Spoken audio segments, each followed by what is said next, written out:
கடாயில் வந்து எது வச்சாலும் சரி, சாம்பார் ஆகட்டும், இல்லாட்டி எந்த வித வத்த குழம்போ இல்லாட்டி மட்டன் சிக்கன் எது பண்ணாலும் சரி, அந்த கடாயை அப்படியே கழுவாமல் சூடாக வடித்த சாதத்தை நீங்கள் ஒரு கரண்டி போட்டு அந்த ஒட்டிகிட்டு இருக்கிற குழம்போட நல்லா எல்லாத்தையும் கிளறி உருண்டை பிடிச்சி நீங்கள் சாப்பிட்டு பாருங்கள்.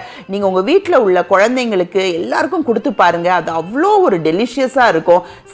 நம்ம சாதத்தில் ஊற்றுற குழம்போட நம்ம இந்த மாதிரி கிளறி கொடுக்கும் போது அதோட டேஸ்ட் வந்து அல்டிமேட்டாக இருக்கும். இந்த கடாய் சாதத்தை நம்ம கை போட்டு நம்ம உருண்டை பிடிக்கிறதால தான் அந்த அன்பும் பாசமும் டைரக்டா வந்து நம்மளுக்கு அந்த சாதத்தோட கலந்து அந்த டேஸ்ட் அல்டிமேட்டா இருக்கும். என்னவோ இன்னைக்கு எங்க அம்மா வீட்டில் தான் லஞ்ச் இன்னைக்கு எல்லாமே ப்ரிப்பரேஷன்.